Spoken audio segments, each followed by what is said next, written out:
우리에게 허락하실 말씀 같이 봅니다. 사도행전 제8장 사도행전 제8장 26절부터 40절까지 말씀을 같이 봅니다. 우리 함께 읽겠습니다. 시작. 주의 사자가 빌립에게 말하여 이르되 일어나서 남쪽으로 향하여 예루살렘에서 가사로 내려가는 길까지 가라 하니 그 길은 광야라.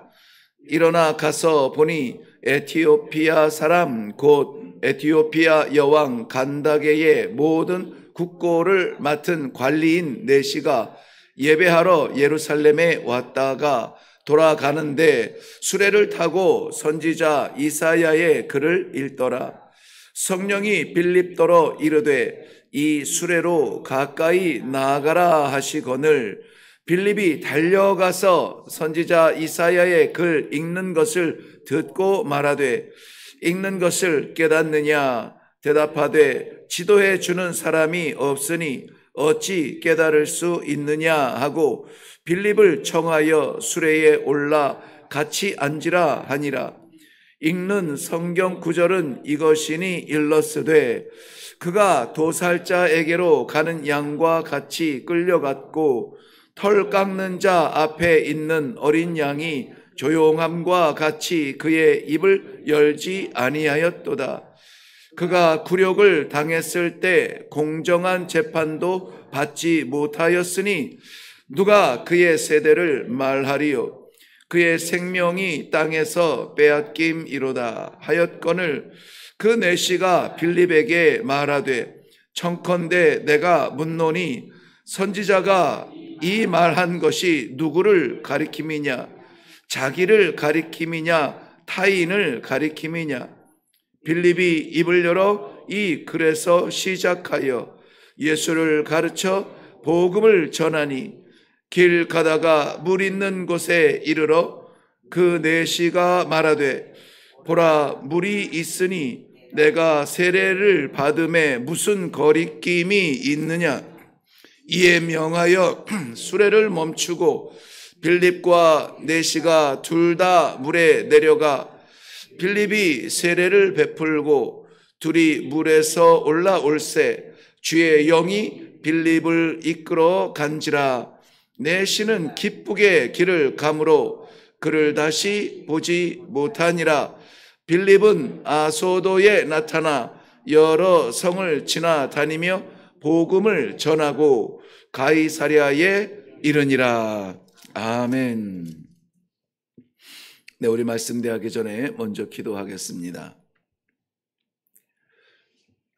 오늘도 얼떨결에 일어난 자리가 아니라 내 생명의 주인 되시고 세상길 다 막혀도 마지막 부를 수 있는 아버지, 우리 아버지께서 불러주시고 이 하루 살 수 있도록 말씀을 허락하여 주시는 이 귀한 기도의 자리, 말씀의 자리 불러주신 것 감사합니다. 오늘도 아버지께서 부르셨사오니 말씀하여 주시고 세상을 상대하지 아니하며 아버지를 상대하며 나아가는 귀한 성도들의 하루가 되도록 축복하여 주시옵소서. 부족한 종을 가리시고 우리 아버지 친히 말씀하사 이 새벽의 말씀이 이 하루에 동력되게 하시고 목적되게 하시고 우리의 찬송되게 하여 주시옵소서. 함께하여 주실 줄로 믿사옵고 예수님의 이름으로 기도하옵나이다. 아멘.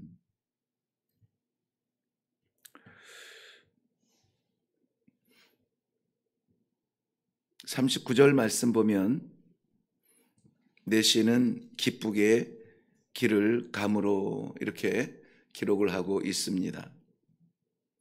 기쁘게 길을 가는 사람.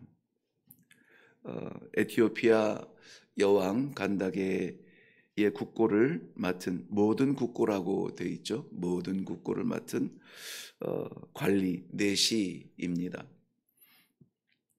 에티오피아는 우리가 이름은 들어보셨겠죠. 지난주 토요일 날인가 목사님 몇 분하고 이렇게 얘기를 하던 중에 에티오피아가 나왔어요. 커피 얘기를 하더라고요. 네, 에티오피아 하면은 커피인가 보죠. 에티오피아 사람들은 독특한 자부심을 가지고 있어요. 솔로몬 왕을 만나러 그 시바의 여왕이 올라가지 않습니까? 그 당시에 시바라 불리웠던 곳은 지금 에티오피아라고 그렇게 알고 있죠. 그 시바 여왕이 솔로몬의 지혜를 보고자 하여 올라갔는데 감탄을 하게 됩니다. 그래서 그 기간을 연장해서 약 6개월 정도를 머물렀다고 합니다. 물론 그들이 전하는 전승입니다. 그때에 솔로몬은 이 시바의 여왕과 사랑을 나누고 시바의 여왕은 솔로몬의 아이를 임신한 채 돌아오게 되죠. 진리와 진실하고는 거리가 좀 있습니다. 에티오피아 사람들의 자부심이에요. 그래서 솔로몬이 이 사랑스러운 여인을 돌려보낼 때에 가장 귀한 보물을 선물로 언약으로 이렇게 주게 되는데요. 그것이 아직까지 우리가 흔적을 알 수 없는 모세를 통해서 주신 법궤, 그 하나님의 율법이 담겨 있는 법궤를 가장 사랑하는 여인 이 시바의 여왕에게 주어서 그것이 지금 에티오피아에 있다. 그래서 에티오피아의 그 여왕 이후에 왕조가 이제 그 아들이 태어났는데요. 그 아들이 에티오피아의 왕조의 씨앗이 되죠. 그게 솔로몬의 자손이다. 이 자부심을 가지고 있고요. 또 솔로몬이 주었다라고 하는 제가 이렇게 살짝 미소를 띠고 얘기하는 것은 여러분이 너무 진지하게 들어서 그것을 마치 우리 목사님이 그랬는데 뭐 이렇게 하면서 다른 데 가서 말씀하실까봐 네. 그렇지만은 그렇다고 가볍게 이야기하지는 않습니다. 왜냐하면 지금도 에티오피아 사람들의 자부심이에요. 그래서 우리에게 세상이 찾지 못하는 그 하나님이 주신 율법이 우리에게 있다. 그런데 그 율법 법궤와 그 십계명을 본 사람은 아무도 아직까지는 없습니다. 에티오피아 사람들도 그래요. 우리한테 있다고는 하는데 그 본 사람은 없어요.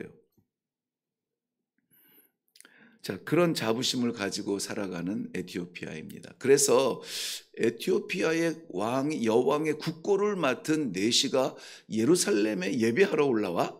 이게 좀 개인적 신앙으로는 감당하기 어렵습니다. 왜냐하면 이 거리가 한 2,000km 되거든요. 예루살렘에서 에티오피아까지. 그렇다면은 마차를 타고 다닌다 하더라도 달려라 하고 막 이렇게 달리는 것이 아니라 다그닥 가는 그러한 여정이라서 쉬운 길은 아니에요. 어떤 사명을 가지고 대표적인 그런 사명을 가지고 올라와서 예배를 드리고 가는데 왜 에티오피아 사람이 와서 예배를 드릴까? 솔로몬 시대 이후에 이 자부심을 가지고 살아가는 사람들이기 때문에 오늘 그 에티오피아 내시가 예루살렘까지 와서 지금 예배를 마치고 돌아가는 길이다 하는 것입니다. 그런데 하나님께서 그때에 빌립을 옮기시는데요. 하나님의 영이 감동하여 빌립을 옮기셔서 오늘 이곳까지 내려가게 합니다. 저는 이 질문으로 사실은 시작하고 싶었어요. 여러분의 인생길은 기쁨으로 가고 있습니까? 하루하루 한 발 한 발 기쁨으로 가고 있나요? 이 사도행전에서 말하는 기쁨이라고 하는 것은 하나님과의 관계가 회복되어진 기쁨이거든요. 그러한 기쁨이 우리에게는 있느냐? 그것이 제가 기도하면서 언급을 했습니다마는 오늘 우리의 삶의 동력인가? 우리의 삶의 목적인가? 하는 것을 우리는 좀 진실하게 이 말씀 앞에 있을 필요가 있습니다. 예루살렘까지 2,000km 좌우되는 그러한 길을 와서 예배를 드리고 돌아가는 그 길이 쉬운 길은 아니죠. 도로가 잘 된 것도 아니고요. 아무리 로마가 그 세계 정복을 꿈꾸며 깔아놓았던 그 도로라고 해도요, 지금의 아스팔트 같은 도로는 아니에요. 그것까지 제가 다 설명하기는 새벽 예배 시간은 넉넉하지 않습니다만은, 여러분, 로마나 이런 이태리를 가면 그 당시에 깔았던 길이 아직도 있잖아요. 그래서 얄팍하게 보도블록을 깔듯 그것이 아니라 깊이가 한 요 정도 어떤 건 더 길 수도 있죠. 이 정도 되는 돌을 폭은 한 요 정도 사각형 되는 거를 그렇게 길게 이렇게 막대기처럼 돌을 깎아요. 그래서 얘를 눕혀서 까는 것이 아니라 깊이 박아요. 깊이 박아서 그 도로 위에서 보는 돌 조각은 요만한데 그 깊이는 굉장히 깊이 들어갔죠. 왜냐하면 군대 마차가 뭐 계속해서 몇십 년을 몇백 년을 달려도 그것이 닳지 않아야 되기 때문에 그 깊이 만들었어요. 그러니까는 이 조각돌로 만들었으니까 평평하지는 않습니다. 지금도 거기에서 이 마차를 타고 이렇게 도는 그 코스가 있잖아요. 그거 타면은 따그닥 이 소리가 계속 나요. 그런 길을 갔는지는 모르겠지만은 어쨌든 흙길이 됐든 돌길이 됐든 편안한 길은 아닙니다. 굉장히 힘든 길을 가고 있어요. 그런데 그가 오늘 결론적으로 그 나머지 여정을 걸어갈 때에는 기쁨으로 갔다 이렇게 되어져 있습니다. 예루살렘에서 에디오피아로 내려가는 그 길은 광야입니다. 예루살렘에서 이집트를 지나서 에티오피아로 내려가는 애굽과 이스라엘의 그 국경쯤 되겠죠. 이 가사라고 하는 곳이 예루살렘의 남서쪽으로 내려가니까는 그곳은 광야예요. 놀랍게도 이것은 빌립 집사님이 원한 길은 아니었습니다. 성령께서 감동을 주신 거예요. 우리가 말씀을 듣고 예배를 드리며 찬송을 할 때 마치 성령이 우리 안에 감동을 막 주시는 그 뜨거운 순간이 있잖아요. 늘 우리 안에 내주하여 주시지만 우리가 무감각하여서 얼떨결에 살아가던 그런 삶이 아니라 독특하게 하나님이 감동을 주셔서 거부할 수 없는 그런 말씀을 주실 때가 있는데요. 하나님께서 이 빌립 집사님을 감동해 주셔서 가라 하니까 어떻게 합니까? 알겠습니다 하고 이제 간 곳이 가사예요. 가서 보니까 여긴 광야잖아요. 이것이 아니라 이미 알고 있어요. 가사라고 하는 곳은 광야고, 우리나라 어디 가면 평야고, 어디 가면 동해 강원도로 가면은 산이 많고, 전라남 쪽으로 가면은 이 평야가 있고, 이 정도는 우리가 다 알잖아요. 가사로 가라 할 때에 가사로 가면은 광야인 줄을 아는데 거기 가서 뭐 하게요? 이것이 아니에요. 성령의 감동으로 성령의 인도하심을 따라 사는 사람들은 성령이 말씀하시고 말씀이 인도하심을 받을 때에 그것을 그야말로 따지지 않고요, 계산하지 않고 이것저것 하는 것이 아니라 그저 순종하면서 가는 길이에요. 가라 해서 간 곳이 가사고 그곳은 광야였더라. 오늘도 하나님께서 우리에게 어떤 말씀을 주실지 기대가 많이 됩니다. 우리 마음을 쏟아놓으라 했으니 우리는 쏟아놓는 것밖에 없어요. 이런저런 우리가 가지고 있는 그러한 가시 같은 것들을 다 쏟아놓으시고, 그리고 텅 빈 마음에 주시는 아버지의 말씀이 어떤 말씀을 여러분들이 받을지 저는 잘 모르겠어요. 저는 이 동일한 목적을 가지고 말씀을 전하겠지만 오늘도 기왕 살아가는 거 눌려 살지 아니하고 담대하게 살게 하시고, 기왕 사는 거 두리번거리지 아니하고 하늘길 똑바로 바라보며 살게 하시고, 오늘도 눈물 뿌리며 살지 아니하고 기쁨으로 살게 하여 주옵소서. 이 마음으로 오늘 말씀의 중심을 잡겠지만, 그래도 하나님께서 각자에 맞는 그 각자에게 허락하여 주시는 은혜가 있을 것이란 말입니다. 그렇지만은 여전히 우리가 파송받는 모든 자리에서 찬송의 씨앗이 되고 또 기쁨의 첫 첫사람이 되고, 다 아이고 죽겠다 아이고 죽겠다 할 때 찬송할 수 있는 그 첫사람이 되고, 이러한 기대가 있습니다. 간절한 기도가 있습니다. 오늘 하나님께서 인도하여 주시는 대로 순종하며 갈 수 있는 성도들의 삶이 되기를 바랍니다. 가라 하시면은 가세요. 하라 하시면은 하세요. 개척을 꿈꾸고 기도하던 목사에게 그것도 혼자가 아니라 집안에서 이제는 우리 이 목사님 개척하셔야지 함께 기도하고 있는 그 주목받던 때에 하나님이 아프리카로 보내실 때에는 왜 하필이면 아프리카일까요? 계산하고 따지고 우리의 형편과 아이들은 아직 어린데 한 번도 가본 적이 없는데 뭐 식구들도 다 한결같이 말합니다. 왜 너냐? 왜 너냐? 너는 목회에서 많은 10명의 선교사를 보내면 되지 너 하나 가려고 하느냐? 큰 꿈을 가져라. 마치 정말 진리처럼 이런저런 말을 할 때 혹하고 그럴싸하지 않습니까?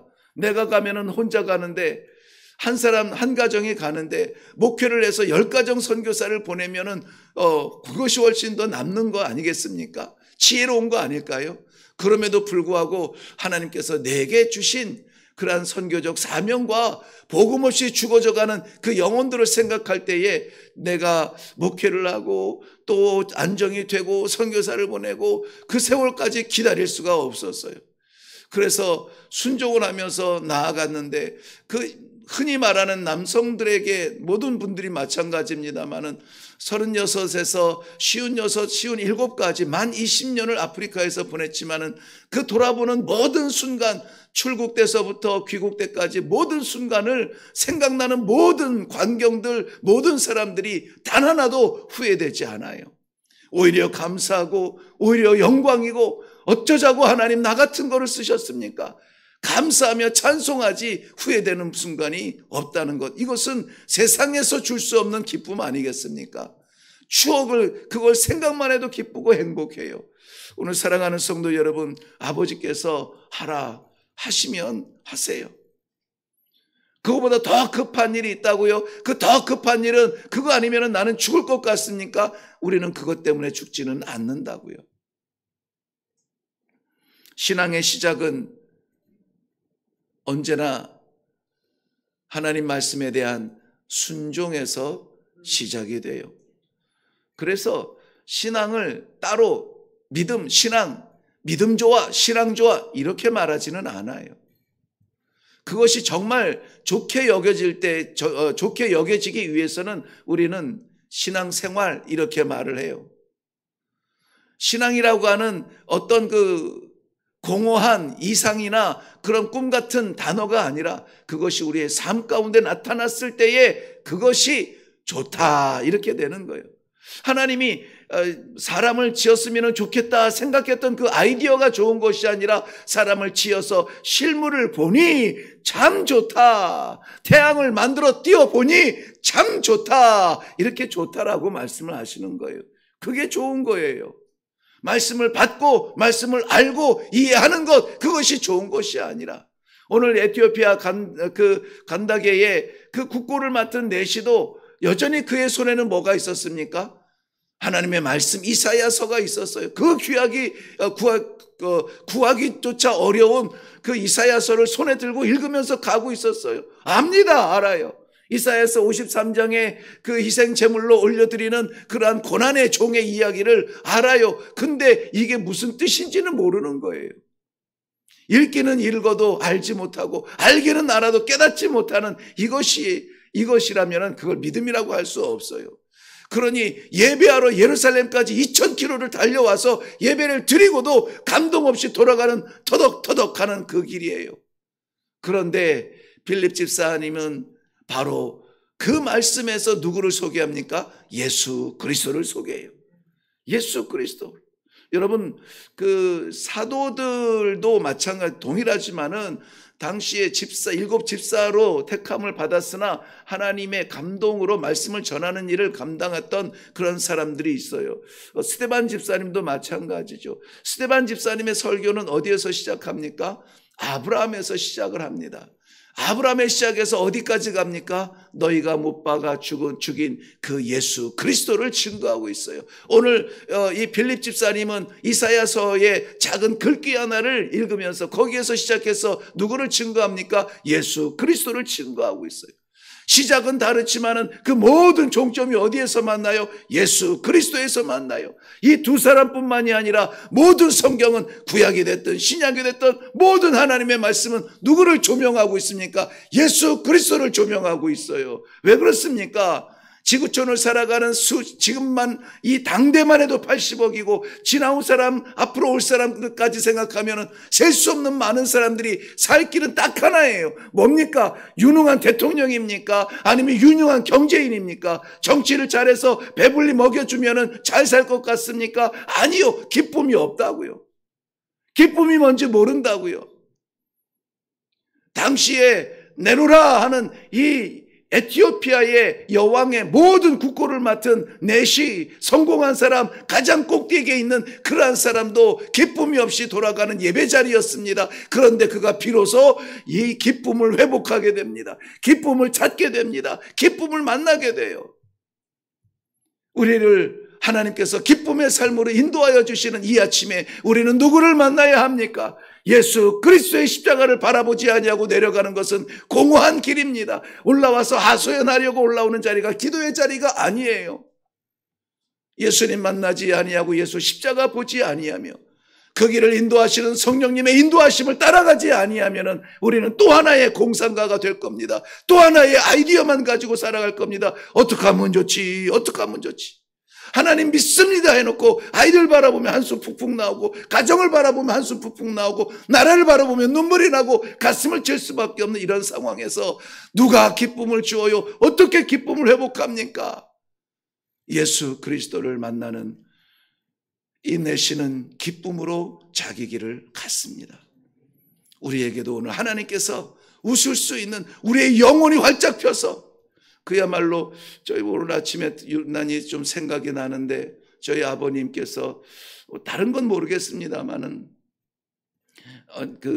이 예배의 기본 기도는 뜨겁게 찬송은 진실하게 말씀은 목숨 걸고 항상 그러셨어요. 항상 그러셨습니다.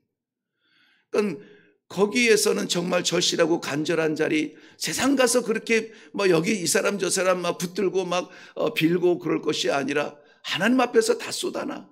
하나님 앞에서 쏟아져. 오늘 우리 찬송에도 그러잖아요. 내 모든 거 다 쏟아놓고. 이 절실함과 간절함이에요. 고상함과 아름다움이 아니에요. 아이가 밥 달라고 할 때 어떻게 합니까? 땡깡을 부리면서 밥 줘, 나 배고파. 그 모습도 귀엽고 사랑스럽지 않습니까? 아무것도 할 수 없는데 손조차 뭐 올리지 못하는데 자기가 뭘 해보겠다고 내가 알아서 할게요. 내 인생 내 거예요. 그 부모의 마음이 얼마나 아프겠습니까? 우리 하나님께서는 아이처럼 아버지 어떻게 하면 좋아요? 아버지 어떻게 하면 좋아요? 나는 모르겠어요. 우리 아버지 말씀 가운데 허락해 주세요. 하늘의 지혜를 구하고 하늘의 말씀의 빛을 바라보며 그 길로 오늘도 나는 약하지만 나는 병들었지만 나는 가진 게 없지만 나는 다 빼앗겼지만 그러나 이 말씀 붙들고 나아가겠습니다. 결단하고 나아가는 그 길 우리 주님께서 영혼의 기쁨, 우리 가정의 기쁨, 기도의 응답 허락하여 주실 줄로 믿습니다. 기도하겠습니다.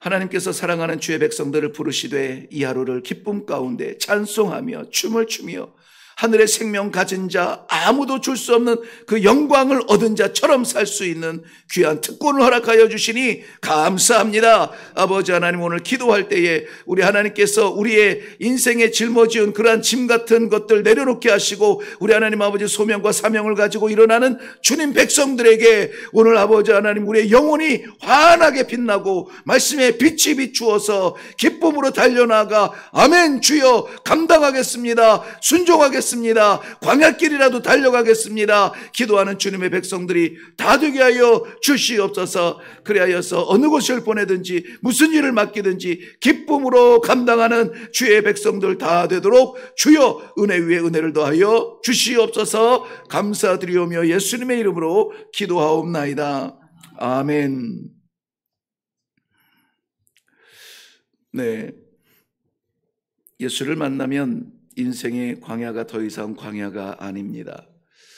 인생의 절벽이 더 이상 절벽이 아닙니다. 바로 거기에서 하나님께서 두 날개 펼쳐주시고 창공을 향해 날아 올라갈 수 있는 힘을 주실 줄로 믿습니다. 광야 같은 길로 우리를 부르실지라도 순종하며 나아갈 때에 감추어 놓은 하늘의 보석을 만날 줄로 믿습니다.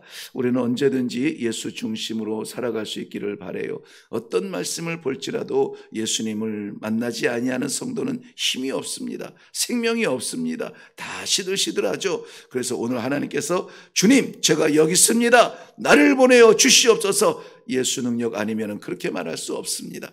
네, 이 부족한 마음에 그 믿음 갖게 하여 주시옵소서. 그래서 우리의 삶이 예배되게 하여 주시옵소서.